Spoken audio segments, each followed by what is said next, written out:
The first Women in Copernicus webinar series is entitled Bridging TI and Space Initiatives that Foster Gender Equality.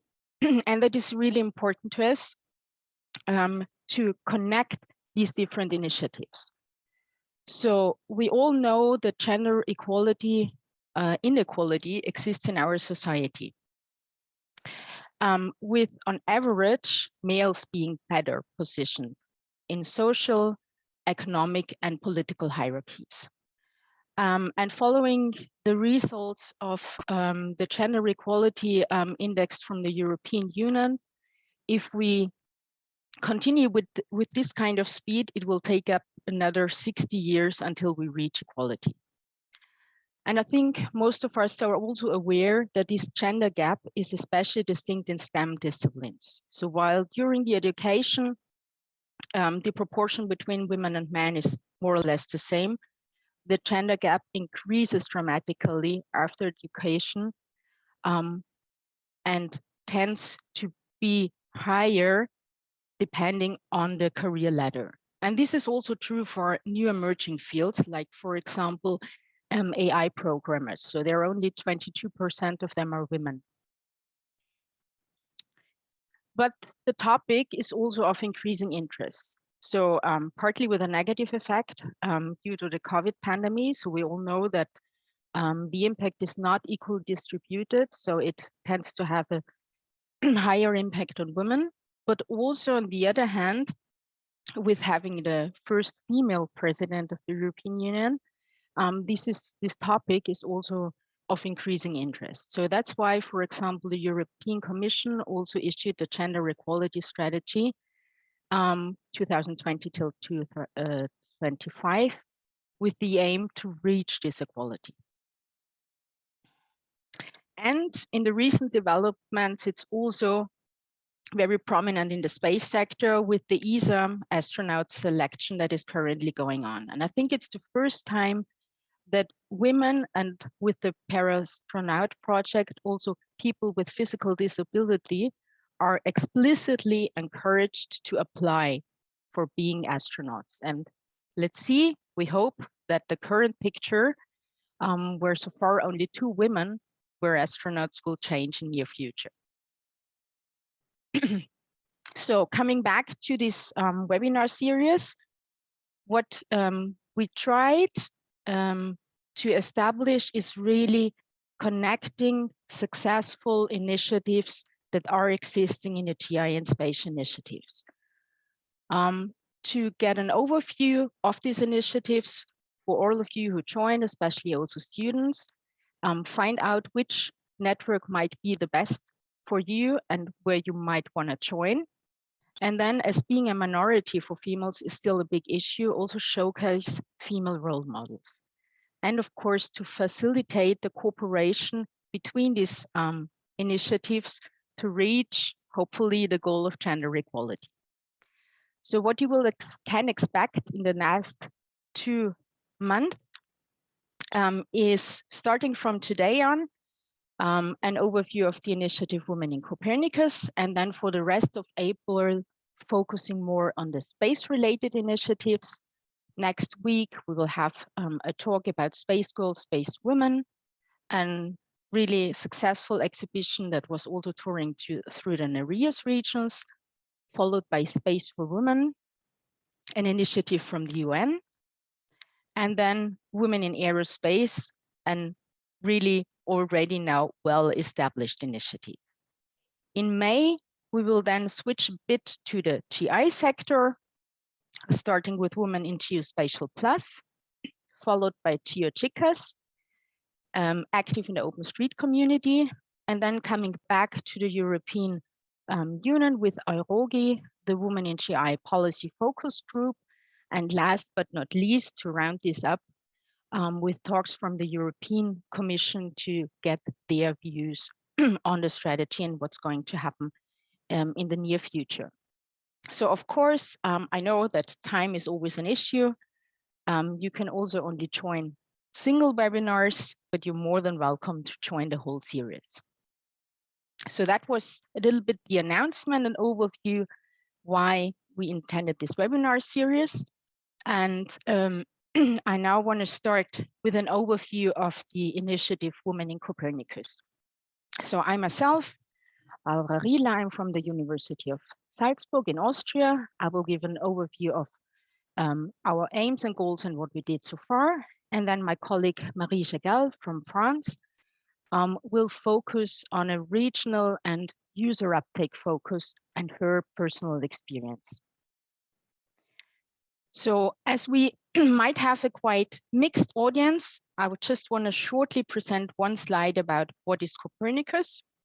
So it's the European Union's Earth Observation Program. And the special thing is that it provides freely available EO and in situ data and derived services. So this is quite well known, but it also offers a variety of initiatives and programs with the overall or one of the main focus on user uptake, so that really everybody can and should use this data and services. So that is a bit the official explanation what Copernicus is, but for different people, it means a lot of different things. So if you have time afterwards, we issued a video on what is Copernicus in a word. So there you get different opinions, especially from the women's side, what it means for them. And we know that women are part of the Copernicus experience, but they are not always visible or not visible enough. So the idea behind our initiative is to give these women a voice and a face, or a stronger voice and face, and of course also find possible solution to reach this gender balance in the Copernicus ecosystem, and especially inspire girls and young women by bringing women to the forefront of Copernicus. So that was the reason why we initiated this project, Women in Copernicus. So we are trying to do this with several pillars. On the one hand side, raising awareness and promotion for the topic in general, then with a strong focus on networking cooperation. This is also why this webinar series is taking place, and also survey and research. And I will start with the last point, as this is one of the first for actions we undertook. So we issued last year a survey and interviews where we really want to involve women that are active in the Copernicus ecosystem. So we got more than 460 replies, which was really nice, as it was only issued for a few weeks. And one of the main things we would like to find out is how is the involvement in Copernicus of these women? Our assumption was that they are an important part, and they are. So whenever I'm talking now about results, it's of course not a general view, but referring to these 460 questions. So the women that answered, they had mainly a background in STEM, which is not really surprising. They had a really high educational level, expertise, and a high level of technical skills. And what is really important is that they are proud and satisfied with their jobs within the Copernicus ecosystem. So coming back to this slide I showed you before, we wanted to know where exactly in the Copernicus ecosystem are these women involved. And that is something that hasn't been surveyed so far to our knowledge. And what came out is that the majority, so more than 2/3 of the women are really, really close to users. So either in the Copernicus downstream service development or directly involved in the use of Copernicus data and services. And that is something that is, or we consider really a strength, because coming back to this idea of Copernicus for the user uptake, women can play a crucial role in the use and usability of this data and services, and really shape that. And that is also a point that will be discussed with recommendations later on from Marie.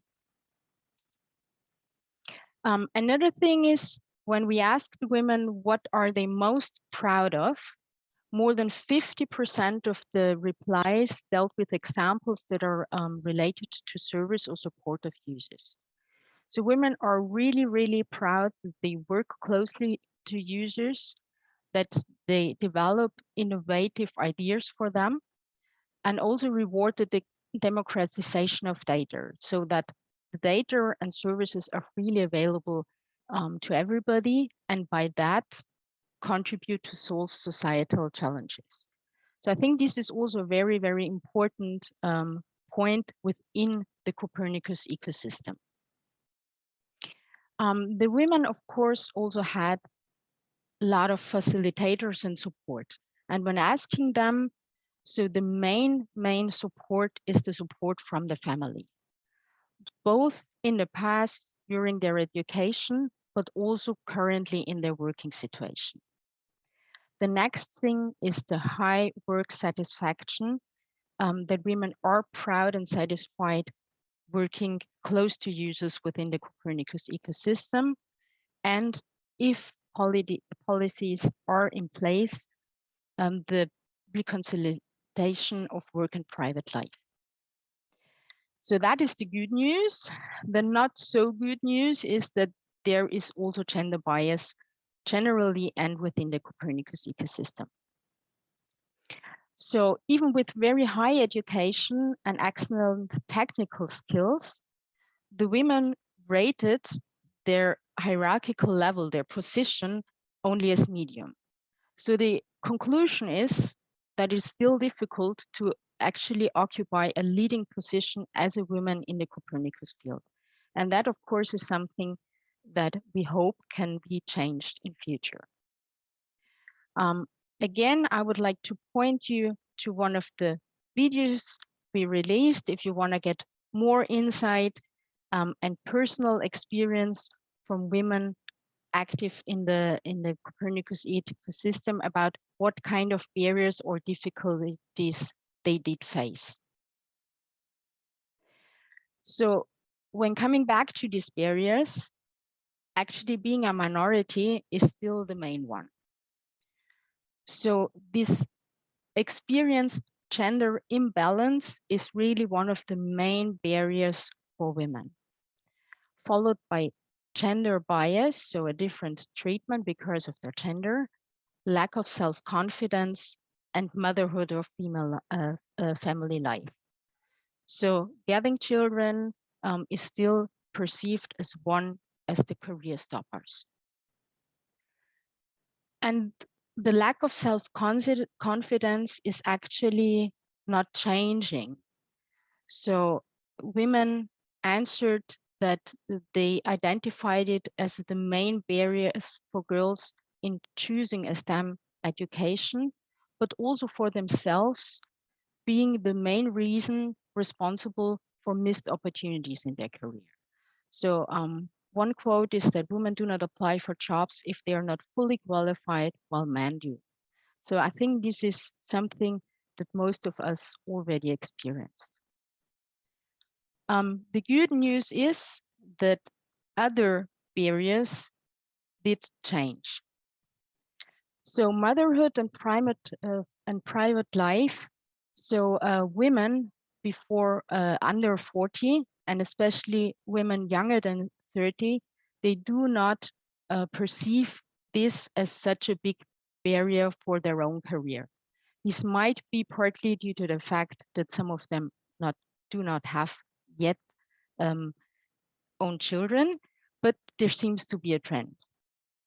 And where this gets more obvious is at the perception of gender bias. So the younger the women are, the less important they rate the perceived gender bias for their career. They experience not so much gender bias in general during recruitment process or with different salaries. So although we know that this gender bias still exists and is something that should be tackled, so it seems there is a slow but steady change. And that brings me to the proposed solutions. And not only because it's an ethical issue, but also because taking care of women's motivations and their working conditions is a real investment in general and also in the future of Copernicus. So if you motivate more women, you will have a really high skilled workforce, and especially coming back to the issue of user uptake, that can really shape within the Copernicus ecosystem. General suggestions to improve the situations is the implementation of policies, then empathy in the working conditions, especially in the management and team working, and then also the establishment of mentoring and coaching system. Coming back to this being a minority, suggestions are also to increase the visibility of role models and the establishment of networks of women really dedicated to exchange their personal experience. And that brings me to the second two pillars we have, the awareness raising and the networking. So as already mentioned before, we issued several videos with different topics to really give these women a voice and also have showcased female role models. So if you have time, you're more than welcome to watch all of them or at least some of them. And then for the general awareness raising, it's also important to do some campaigns. So for example, at the International Women's Day in March, we did want to really show the involvement of women. And this idea was actually gathered by Catherine Levin, who is not a founding member of Women in Copernicus, but really active. And that brings me to the networking component. So we issued, for example, in March, a survey about what kind of ideas do women have, what should be implemented, and this campaign at the International Women's Day was one of them. So in total, we have collected more than 30 ideas, and we'll try our best to implement some or most of them. Networking also really means bringing people, but also women active in this field together.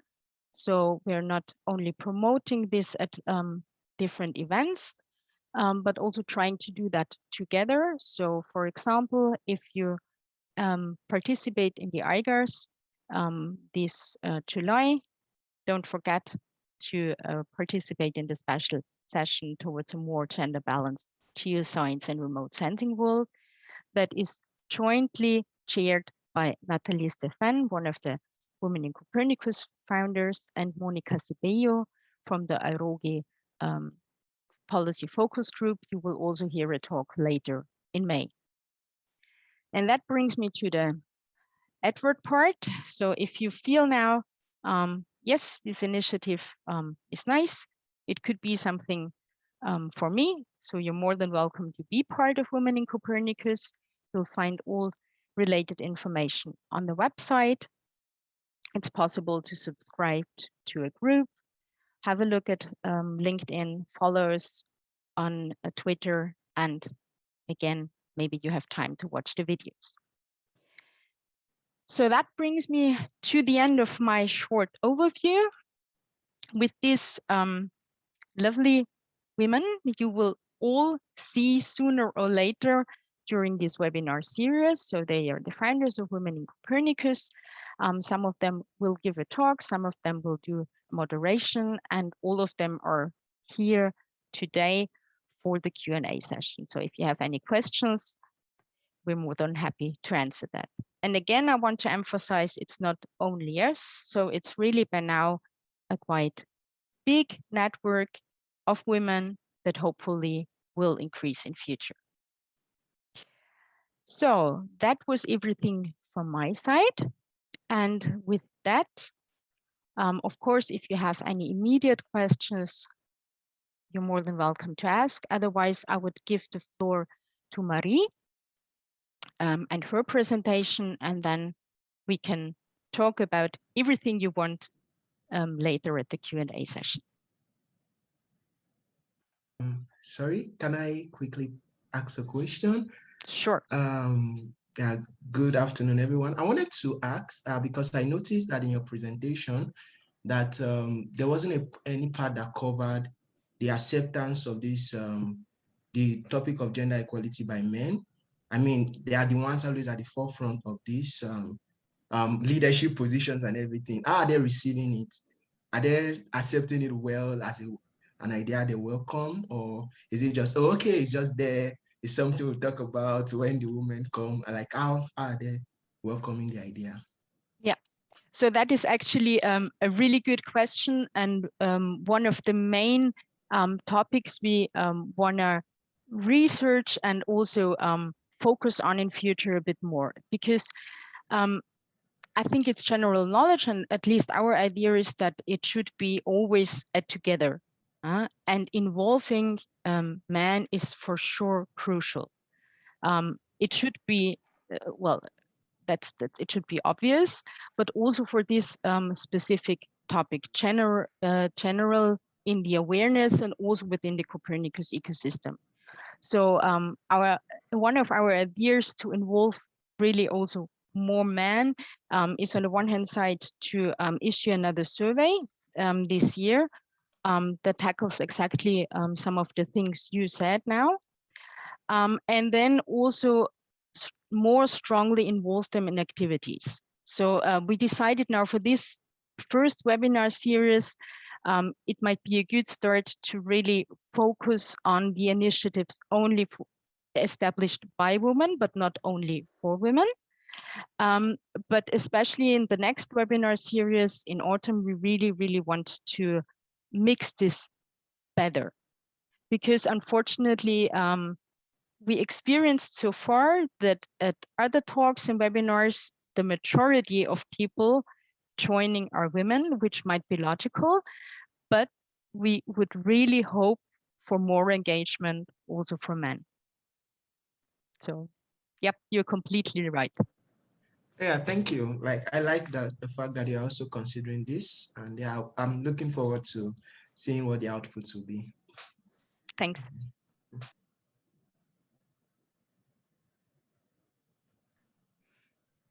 Marie, are you ready? Yes. Can I share my screen? Yes. Okay. Let me know if you see my presentation. Yes, we do. It's okay? Okay. So good afternoon, everybody. I'm happy to talk to you today about recommendations toward gender equality in the Copernicus ecosystem, and to give my personal testimonial with a user and a regional focus. To introduce my testimonial, I would like to come back on the general topic of the webinar series, bridging GI and space initiatives to foster gender equality, and focus on this first part of the title, bridging GI and space initiatives. This link between GI and Copernicus and Earth observation is an issue for Copernicus user uptake in general, and I will give you some examples at regional level, relying on my experience as a project manager in a regional space cluster and working with local and regional authorities. So when we talk about Copernicus to end users, in my case to local and regional authorities, end users often think that it's not for them, it's too technical, or it's only for specialists. And that's why we have to talk to them out of space-oriented events. But then when we show them Sentinel-2 images of their territories, and we show them that these images are available every week, end users change their point of view, and they are astonished by this availability and by the free images. And after that, there is often a lot, maybe too much sometimes, enthusiasm. And any other thing that everything will be possible with Copernicus and with Earth observation. And here we have to be very clear on the limits of the images. For example, the cloud coverage, the spatial resolutions, and the fact that images are free, but that processing and storage can be expensive. And another frequent reaction from the end users in local and regional authorities, when we talk about their needs and about the solution using Copernicus data, it's often difficult for me to find an existing similar use case with the same problem that the one they have, and it's impossible to find an existing product addressing perfectly the need of the end user. So if you want to focus on end users, after this enthusiasm, we need to specify the need with them and to talk about the possible solutions and to co-design the solution with end user and with Copernicus services providers, for example, SMEs in the region or in the country or at European level. And we will see that the women in Copernicus can help in this field. And I really think that if we want to co-design these services with end user, we can rely on the GI community, because even if GI professionals are not experts in remote sensing, they are really aware about Copernicus and they're often curious about this data. And also GI skies are already represented in local and regional authorities, although remote sensing are not really represented. And in my region in Brittany, we rely on this regional GI community for awareness and also for co-design of services. And this is not the only way to do it, but it's quite successful. And we are implementing pilot projects using Copernicus and other Earth observation data to address local issues involving GI teams. And in these teams, there is maybe more balanced gender that in more technical or space teams. It was my first point about the necessity to bridge GI and space initiatives in general. And now let's go back to our subject of the day, bridging GI and space initiatives to foster equality. Before talking about gender equalities, I would like to say that Copernicus is a great program and it gives many possibilities to foster equalities in general. Indeed, Copernicus offers an homogeneous coverage of free imagery and products on all the territories, be they urban or rural, with or without strong economic development, with or without many natural resources, subject or not to natural risks, etc. And if data are free of charge, there is still work to do to bridge the gap between data and operational services. And to bridge this gap, we need local ambassadors of Copernicus, and they can be found in Copernicus relays and academies. Copernicus relays and academies are entities such as universities, or clusters, or companies joined together in a network.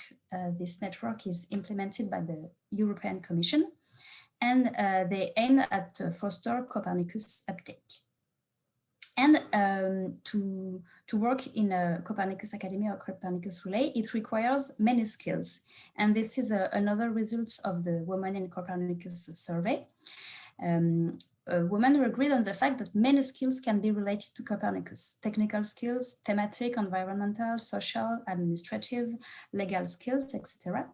And this is an important message to end user and also to young people to tell that Copernicus is not only a rocket science and not only a STEM field. Again, I come back to the topic of the day and on bridging GI and space initiatives to foster gender equality. From my point of view, gender equality is an issue to be addressed by Copernicus, and gender diversity existing in Copernicus is also a strength for the program. I will give some recommendations from my point of view based on user and regional focus, as I say. And these recommendations are my personal thoughts based on my 4 years of experience in regional user uptake and my recent 10 months of experience in women in Copernicus. So to foster Copernicus potential, we need to work at all the levels of the value chain, especially at the end of the value chain and close to the users, also at local level. And I think that this user uptake and this regional level is maybe underdeveloped and maybe not enough financed and supported in the Copernicus context. For example, I know many programs for SMEs or for startups, but I know only one funding program really dedicated to user uptake with a local and with a bottom-up approach. This is the FP Cup Caroline Herschel, and the future of this program after the last campaign this year is uncertain. An interesting fact is that, as Barbara mentioned, the week survey showed that women are numerous at this level of the value chain, and they work close to the user. And personally, I have one question, and I'm wondering, should we see a link between these investments in this area of the value chain by women and the difficulty in financing user support actions? I wonder if there are decision-making mechanisms related to the large number of women in the team, but in few number in the decision-making boards. Of course, this is an open question, and I think it would be interesting to explore this question. On the other end, of course, these women are restrained, and we can rely, as it is shown in the result of the survey, as Barbara explained, we can rely on skilled women to foster user uptake, and we must give them the means to continue their work in good and better condition and to carry out their motivation. And this relationship with the users has a meaning for many of the women that reply to the survey. And many of them are proud of their contribution to solve societal challenge. So the Women in Copernicus initiative can make all these women visible, bring them together in a network, shed the light on these Copernicus jobs related to users. Another recommendation in order to foster gender equality in the Copernicus ecosystem are some simple recommendations that I tried to implement at my level, and is to put women in Copernicus ideas or in my everyday job. I will give one example. Last year, I supervised a group of engineering students who went to introduce Copernicus in a school. And we know that talking about science, space, about their dreams, about their future to the children at different ages is important, as we know that in primary schools, boys and girls are both interested and curious for technical or scientific subjects. And later, when they choose their orientation, they already interiorized many stereotypes, and teenager girls are less likely to go into STEM studies than boys. And I realized during the intervention in classroom last year that the group of engineering students who made a really excellent job was composed of 7 young men and 1 young woman. And afterward, I wondered if children will maybe not consciously, but maybe they will remember that engineering studies are more for boys. And from now on, I will ask to the students proposing the discovery of Copernicus at school to speak about space jobs and the place of women. And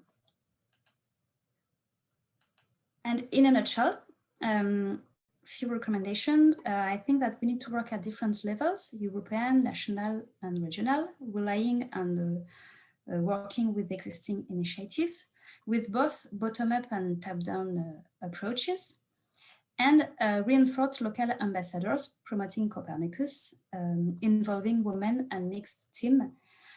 It has been shown in studies that a team with a gender balance work better than with many imbalance.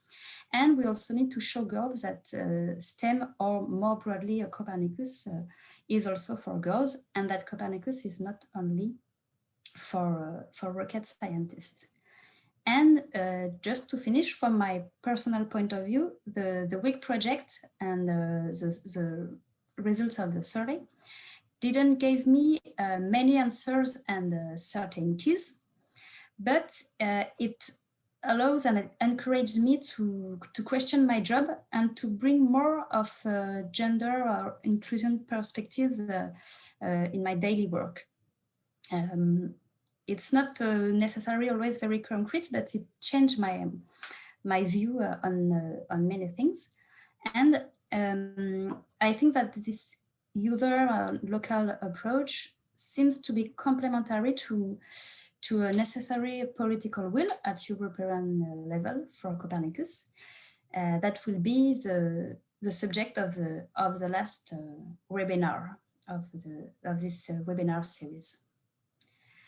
So if you have questions, do not hesitate to ask me, and thank you for your attention. Thank you, Marie. I think I will take the floor. So Barbara, if you want to say something, please do it. I'm in charge of the Q&A question. So that's the time you have the right, the space to talk. So please, perhaps you can use the raise handing button. If you see, you raise the hand if you have something to say. You can also just open the camera and talk. Please feel free to ask the question. Perhaps as you understand from the start of the webinar, we, as most of the WIG team, the Women in Copernicus team, are around the table today. So it's a round table. We can imagine that. If we want to start the discussion, because this is really the objective of this webinar series, is really to discuss with the audience. We don't want to discuss only between us. We did it already since 1 year, so we would like to increase the audience. So I have 3 questions to ask you, the audience. We understood that perhaps we try to touch an audience of students or young professional. That was not the audience of the first survey. So that's really the objective of this webinar series. And thanks to Barbara to introduce this in the University of Salzburg. And we hope that this will make some other initiative later. So I have 3 questions for you. The first one is, ask yourself, did I experience some gender difference in my life? So you are young, but ask you just a few minutes in your minds. For example, I give you some example, choice of games when you were young, information received at school, in family, in friends group about what should do or be a girl or boy, possibility of school activities for you or for another boy or girl. For example, I give you an example from me. My kid is a boy and started dance lesson when he was 10. And after 2 weeks, he stopped because he was the only boy. So not funny. It was a pity because he was really motivated. So just an example. So if you are okay to share with us, because this project is really sharing experience, if you are okay, please put some words in the chat that we can discuss about it, or raise the hand to share this kind of experience. The second question is, more general, what kind of world do we want with or without this kind of difference for ourselves or for our child, of course, for the next generation? So this is really the question that we ask in the Women in Copernicus projects in 1 year. The third question, are you ready to work for changing this difference? So these are the three questions that are a bit mixed of what I did in the past, what I want to do now and for the future, and what I will do myself to change this future. So these are the three questions. I see that Rufai has an hand, so I will give you the floor. Okay, thank you very much, Natalie. Yeah, to answer, I'm not sure I got all three questions, but I think I got two correctly. And one was, have I experienced any form of gender bias or imbalance? And the second is, what will I do to change this in the future or even now? And I'm not so sure of what the third question is. Maybe like when I answer, you can point Do to you want it. to engage? Oh, do I want to engage? Oh, okay. Thank you. So for the first, I wouldn't say I've experienced gender imbalances, but I think in some fashion, I had promoted certain stereotypes because I mean, a kind of some of these things I had absorbed from society while growing up. So they were just there. And it was later through my education, I got exposed to some of these things shouldn't be this way. Like we've been educated to think women should fit into this certain box and men should also fit into this certain box and all of those things. And I was promoting them unknowingly until I started unlearning them. And yeah, I think even now there are still certain things I do that when I pick them up, I say, oh, so I, in some way, I have even been promoting this without knowing that I'm promoting gender bias one way or the other. And then, yeah, do I want to engage? Yes, definitely. I really want to learn about this subject and try to see how men can promote gender equality, participation of women at higher level beyond what we have now, and a different region. Because I think I was going to ask a question at the later stage that for the research on STEM, are they disaggregated by region like Asia, Africa, Europe? Because I think some of these issues are even more pronounced in certain regions than others. And maybe because maybe statistics or participation from the people there might not be there yet. So we might not be able to really underpin them. But if we have something like that, we can see maybe we should focus more efforts, localized efforts in certain areas compared to others. But yeah, like that's it. I want to engage, I want to learn. And like if there are suggestions and recommendations you have for me as a man, yeah, I would like to learn about them and also, yeah, start taking actions. Thank you. Thank you, Rufai. Really nice to have an engagement from the male audience. We really count on you. Good. Yeah, thank you. I won't let you down. Thank you. Ira, you have the floor. Sorry, we cannot hear you. Hi, can you hear me now? Yeah, I'm Hera and I'm from Pakistan, an Asian country. So, as far as gender imbalance is considered, for me, because I belong to a privileged family, I haven't encountered it as much as the other girls from my country do encounter it in terms of studies, in terms of joining the profession. But for me, it was a privilege that I was able to join a field of STEM, and then I joined GIS and Earth observation. But one thing that I encountered gender imbalance in my university. So that was very thing, because there was a we studied surveying project. If I'm not taking your time, can I just share my experience? Yeah, and it was during our surveying project. We were divided into groups, and the group leader of every surveying project was a male colleague of mine, was a male student from the same class. And I was of the view, why is he the leader of why is the male leader of every surveying project? But our instructors told us that you will get to know why you are not the leader. And once during our exercise, we had to carry the very heavy equipment, It was a total station and a GPS surveying thing, and the male were carrying them the equipment, and they were walking up the mountain as well. And then my instructor said, "See, this is why you are not the leader." Not fair. Yeah, I was like, I can also hold the equipment. It's just you are taking care of mine. You think you are weak and I can't do this. That's why I'm not. That's not the thing. It's just a stereotype that men are more strong and they can lead such kind of activities and women can't. Thank you, Ira. It's nice to share your experience. There are some tools of wheels to share this heavy equipment. Perhaps we can share also the poll and the result of the poll, because they are in line of what you said, Rufai and Ira, about the stereotypes. So I think 17 people of the audience have answered. So we have, as we said, a majority of women attending to this webinar.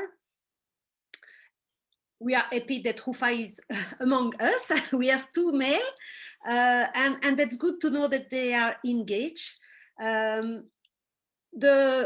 The domain that are predominantly working or studying in the audience are GIS, but space and Earth observation are also nearly 40%. So we have a percentage of 40% studying these 2 topics. We have really a high level of importance of gender awareness. So that's right. You are at the right place. You have to follow this webinar, and that's good to have you in the audience. So we hope you will engage also in the project in the future. And the last question that was asked in the poll was the experience in career or study. And that was the question that I asked at the start of this Q&A question. And you've seen that stereotype, pressure from the society, is one of the top topic that came out, unfortunately. But also lack of self-confidence and missed opportunities. So there is also something to work around, and that's one aspect that we mentioned in the Women in Copernicus project, that being together and also giving force to ourselves is important to keep one place in the forehand. So I don't know, Rufai, Ira, you have still your hand raised. Do you still have question? No. Actually. Okay. Somebody else? Actually, I wanted to add to what Ira mentioned. Yeah, but I think it tallies with what she said. There used to be, like in my undergrad, during my undergrad, in my university, the student union position, where we have the president and vice president, more like a gender stereotype. Usually, when a female comes out to contest for the presidential position, she doesn't receive much votes. People don't have confidence in a female. They will always want the president to be a male, and then the vice president is like the reserved position for a female. And it was like, come on, like this should be based on capacity rather than gender, but it's just there, and people talk about these things confidently that no, a female should not be a president, some of those things. And I think that's why I think essentially, like raising this awareness is very important, so that we can dismantle, so to say, these stereotypes for certain things that men can do and women can do. Yeah, but that's just another example from my end. I have a question, a kind of thing. Like, can I share this webinar series with my university, back undergrad university, so the women that are in GIS or Earth observation can take part in this series as well? Of course, you're more than welcome. Yeah. And also the recordings will be published on the website and are free for everybody. Okay, thank you. I just very shortly what Rufa and Hiro you said, because I think that's really important to have this also the cultural aspect as well, because I think I think it's two-sided. On the one hand side, there are some universal things independent of culture. So, for example, this lack of self-confidence is coming in a lot of surveys, independent where they are, where they have been conducted. So, there might be some difference, but in general, some of the things are really universal things that should be changed everywhere. And then I completely agree with both of you that some issues are on top of that, let's say it like that, cultural issues, or they really depend on the country or the culture where people are living. Also these stereotypes. So I think this is, you're completely right that this is something that has to be considered on top as well. Thanks. I don't know if we want to finish early, Barbara, or if we have still one or two questions. I'm completely fine. I think people that want to leave because of other obligations, of course. But from my side, we can continue a bit. So I have a few questions for the member of the team, perhaps to share their testimonial also. But before leaving, if some of you are leaving, so the next webinar, has been said by Barbara, will be on the Nereus experience, who had an exhibition around Europe on Space Girl, Space Woman, and Roya Ayazi will be the main author of this presentation, I think. So next Wednesday, 14th of April at 3, if you are interested to join, and there will be 2 testimonials and 1 from my side in Belgium. So question to the audience, perhaps one question to Gracia. I'm sure she can answer to that. Why did you invest so much time in this project? Why Eurysie? Because you are part of Eurysie, was interested in this project. Gracia, you are there? Yes. Can you hear me? Yeah, perfect. So basically, we received an invitation coming mainly from you and Marie because we had been working in the past. Well, at Eurysie, we work for connecting space to society. And so, I mean, we work on a number of issues that are relevant for society. Gender is clearly a big one. And we had been listening for a long time about the little number of girls who enroll in STEM studies. And we could notice as a team mainly composed of women that there was an imbalance in the sector. This was particularly true 10 years ago when I started working in the sector. I think now the situation is slowly changing. But indeed, we still notice a gap in the level of the positions occupied by women, which clearly also reflects in salaries. So basically, the reason I worked on behalf of Eurysie with such big passion and interest in the project is that we feel that the issue is real and that it needs to be solved. And then I've been, very glad to meet such an enthusiastic group of people with different backgrounds and experiences. And I have been myself, very surprised by the results, both in terms of the quality of the products that have been produced within the project, both in terms of the interest. I want to recall that the survey obtained 400 replies in a period of 3 months, which is absolutely incredible. And this clearly reflects the fact that women working in the industry share the same feeling that there is a problem to be solved. Of course, this problem is not only a problem of the STEM or space sector.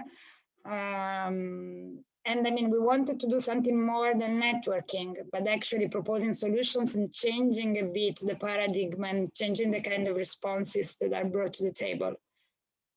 Thank you, Grazia. I have also a question for Natasha. I don't know if you are there, Natasha, from ERSC. The question... I'm here. You are here. Hello. Hi. The question for you is, what did you get from your experience in Women in Copernicus for your personal and professional life, perhaps? Could you explain a little bit? Yes, so personal is easy. I got the chance to have new friends, really new close friends that I've never met in person, except, you know, from Barbara, I've met her once, and Grazia. But the rest I haven't met them, but I feel them that, you know, like part of my family, and I know I can count on all of you anytime. So this for me is the biggest accomplishment because, you know, like personal relationships is something unique. In terms of professional, I mean, it was more like a validation because we do all know the issue, but we've never really captured it. So now with Women in Copernicus and the survey we've done, in beginning of the summer, we really, you know, we got the numbers and we see how many women are out there. Of course, you know, the 500 replies is not the final number. We know that there are many more women in Copernicus, but it gives us a good, a better understanding of the situation. Excuse me. Plus, you know, like we saw the result. We saw that women are struggling, women have issues, but at the same time, they're motivated, they have role models. So we have a better understanding in general of the situation. And this is only the beginning. And obviously, this gives us a guideline and somehow it shows the past for the future. So it's a great opportunity for all of us to work together and do the best for the future of the sector, for the new generation, and for all of us, because we are planning to stay here for a long time. Thank you, Natasha. Perhaps a last question, or I think it's time, to Estefania from our Spanish team of the University of Jaime. Estefania, you are there? Yes, I'm here in the basement. Can you can you tell us a little bit about your feeling of working in the Women in Copernicus team, and how do you feel about gender equality in Copernicus? So I have to admit that I was thinking in this kind. So some years ago, when my kids grew, my son was really small and he was doing all the same. But when he started to grow, he started thinking in a different way and seeing the difference between male and female. And starting stop doing things that this is just for girls. I said, why, you know, these kind of things. Then a daughter arrived, and I started thinking that it was quite difficult for her to reach certain things just because of her gender. That's the only reason. So it's like I put these gender glasses on, and from this point I started to think about it. Then this initiative arrived, and I decided that it was a good point to start doing something, no, to fight this against.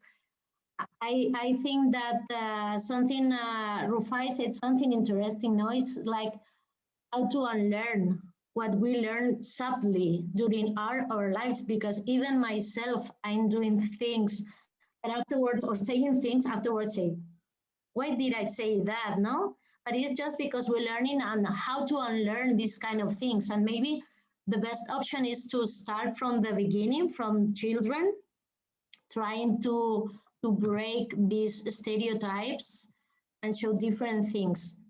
On the other side, I didn't experience myself this kind, or I didn't notice. Now, if I start thinking with these gender glasses, I can think about situations that I didn't feel like gender issues, but in fact, probably they were. So I think it was like this initiative just arrived in the right time that I decided to start something.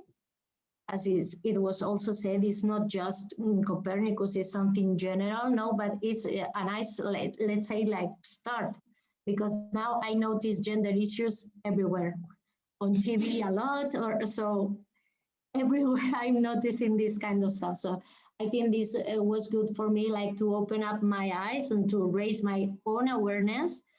So, and I also think that maybe we are also helping, no, some people in this sector that didn't notice before, as I did. So, and now they start to think about these kind of issues. So I think this is quite positive. Thank you, Estefania.